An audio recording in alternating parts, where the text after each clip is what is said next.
Hey everybody, Eric here with the Colt Collectors Association. We are back here at the 2025 NRA Annual Meetings and Exhibits in Atlanta, Georgia. And I'm here with Joel McCuaig. He is representing the Ohio Gun Collectors Association, and they have a massive display with a lot of really interesting 1911s.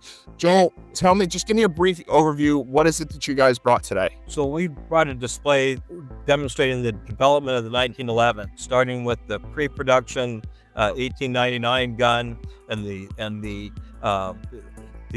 parallel ruler slide configuration through the different changes that ended up in the 1911. That's really, and I saw some low serial number guns, I saw some prototypes, and I saw some special order like engraved guns. So let's dive in and let's take a closer peek. All right, so we're over here looking at some of the early guns, it looks like. So what are some of these first ones that we're looking at? So the path to 1911 starts with Browning's 1897 patent, and that covers a pistol with a magazine in the handle and a slide that rides and recesses on the frame. This is a pre-production gun made in 1899.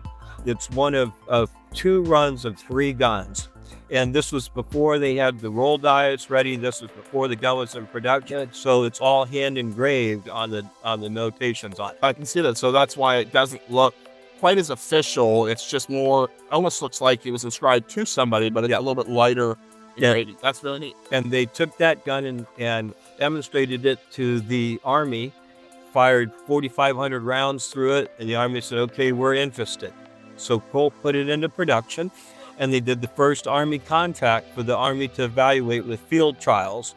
So of the first 200 guns, 100 of them went to the Army. So they tried the 1900, and it had some criticisms that Colt addressed and Browning addressed over the next year or two. And so that's serial number 187. That's 187. Wow. Of the first 200, 100 of them went to the Army. Wow, that's super early. And then as they addressed some of those concerns, the second Army contract was another 200 guns that they thickened the grips, made them checkered to make them less slippery. They moved the serrations to make it easier to cock.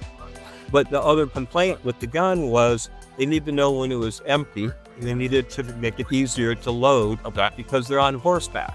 Okay.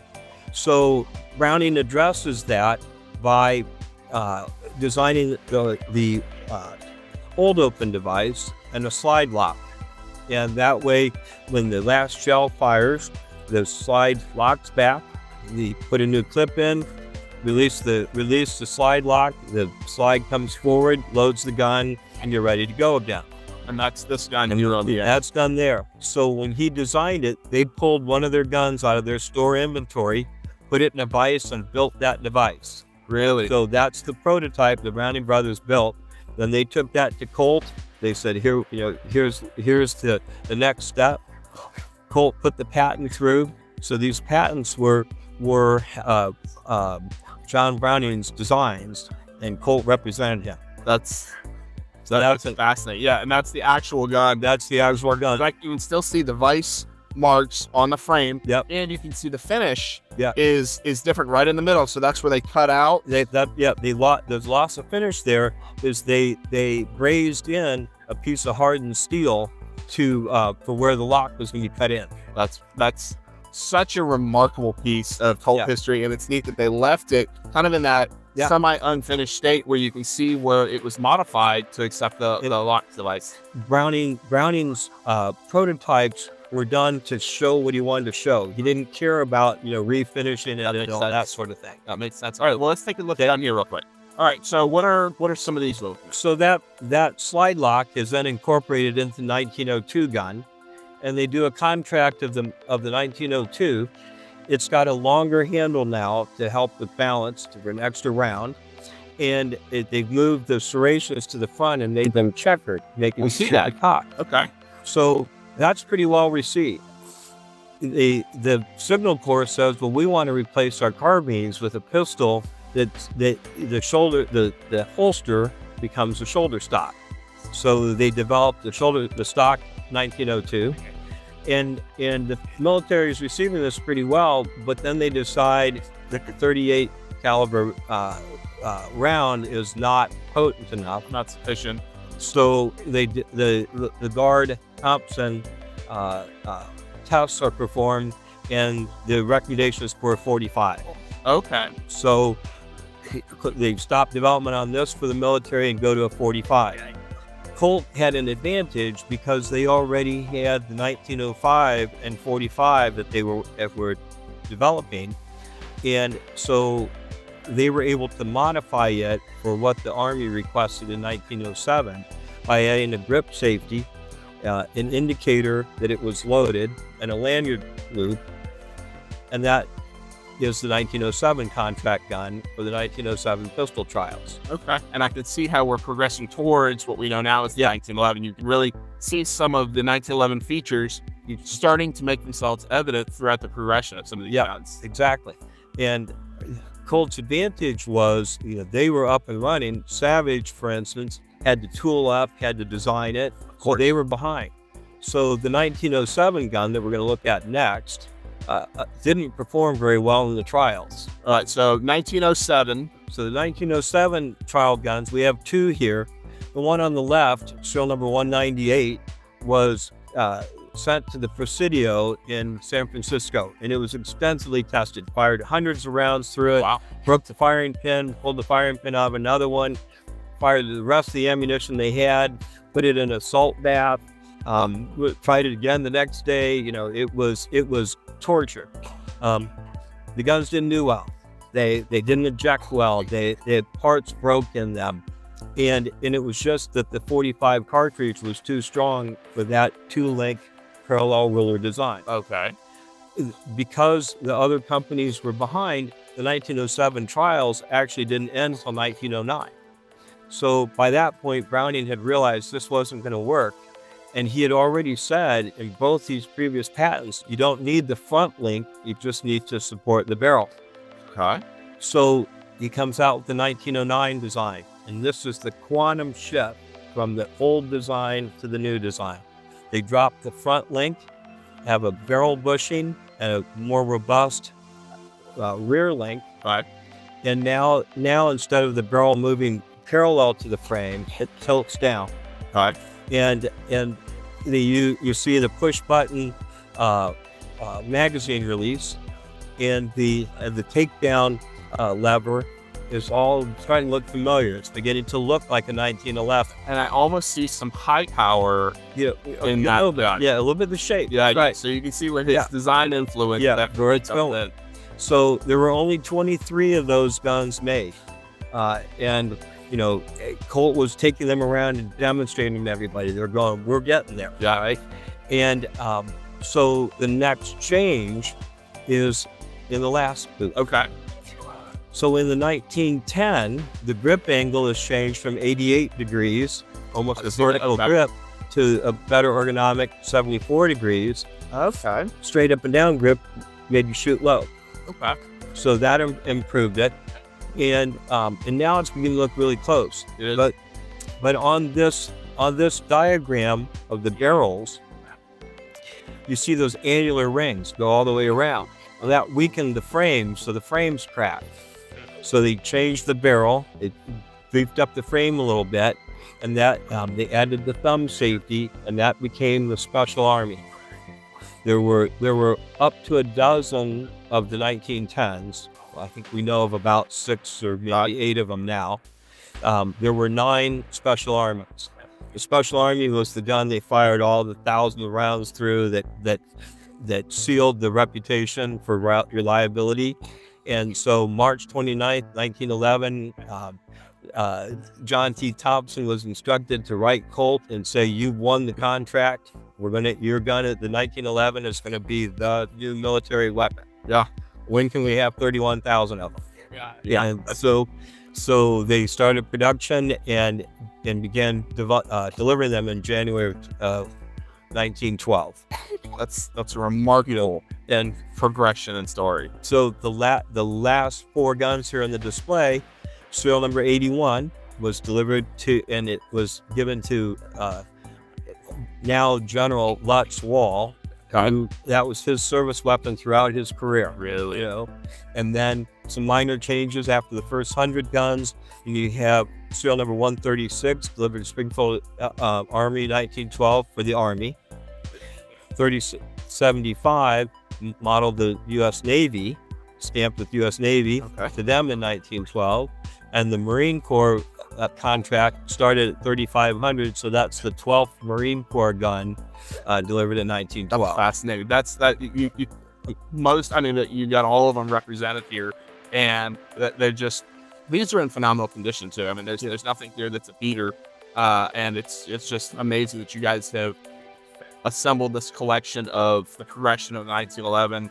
Not just mediocre. These are fantastic representations. I mean, really the cream of the crop. Right. But I see some that look even nicer over here that I would absolutely love to see. It looks like there's some presentation models here. You know, when you do a big display like this, you have to filter out things. We were able to get some of the best of the best. Yeah. You need some eye candy to get people to stop. You do. Well, let's take a peek at that. All right, so I've already picked a couple of these out for me, but I'll wait till after the show to take possession of them. But yeah, I'd love to know some of the details on all of this. Well, we start out with a gun that Colt presented to Admiral O'Neill. Admiral O'Neill was Chief of Ordnance for the Navy. So the Navy contract of 250 guns of the model 1900 was evaluated, but they didn't do anything with it. So Colt sent Admiral O'Neill a case new model 1902 military with an extra magazine and ammunition, and said that they thought that you would want this for reference in your office. Okay. So he was presented with that. Those Navy contract guns were all inspected by Lieutenant Charles Brand. Each of the guns had a triangle with a B in it. When he completed the contract, Colt presented him with the model 1900 with his name inscribed in gold. That's beautiful. There were only 3 1900s inscribed with gold, so wow, went to him. And then the next gun is just arguably the most incredible 1905. It's in incredible condition, highly engraved, gold outlined and inlaid, the fancy fleur-de-lis strips. And it was done in 1906, one of 6 factory engraved 1905s.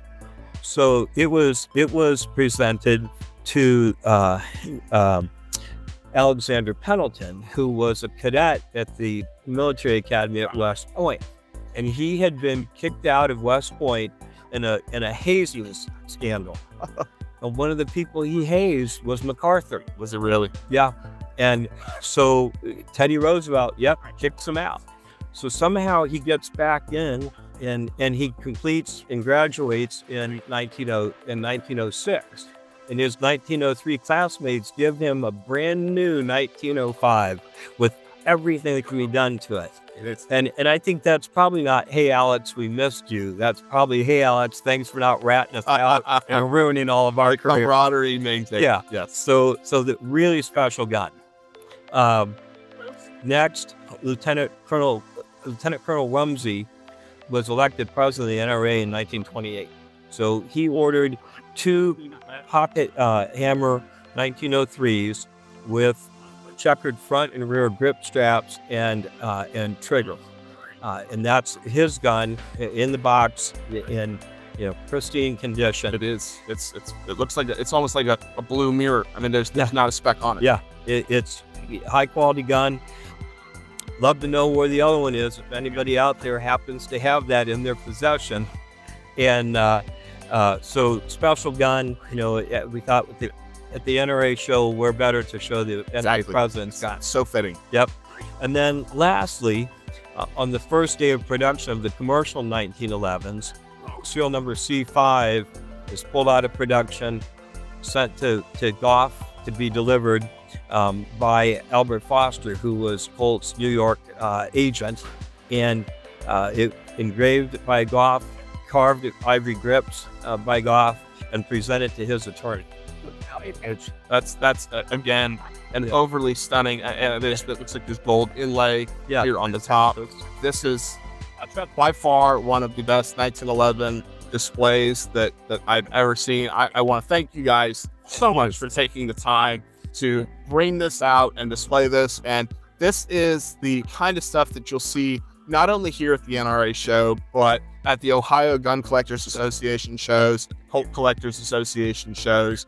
These organizations exist to help promote and just show off for educational reasons some of these amazing guns that you really only see in museums. I mean, this absolutely rivals what you would see in any fine gun museum anywhere in the world. And so absolutely check out some of these organizations. The Ohio Gun Collectors Association is fantastic. They put on some fantastic shows. Just really great group of guys. Same thing with the Colt Collectors Association. If you want more information on either organization, coltcollectors.com, Ohio Gun Collectors Association. I don't know the website off the top of my head, but you can Google search any of that. Just type it in Google or search bar and you come up. And if you want some more information, just shoot them an email and we would love to have you guys as members. But keep an eye out for some of our other videos. And again, I want to thank you guys. It's just absolutely remarkable. And a lot of us are members of both organizations. That's true. There's a lot of overlap, and Colt collectors, there's Winchester collectors, and there's people that don't even have any of these guns. You don't have to be an owner of any of these guns to have the appreciation for and to be able to join one of these clubs. It's the mutual appreciation for looking at the guns and enjoying the history and appreciating the history behind where these guns came from and the preservation of them going forward.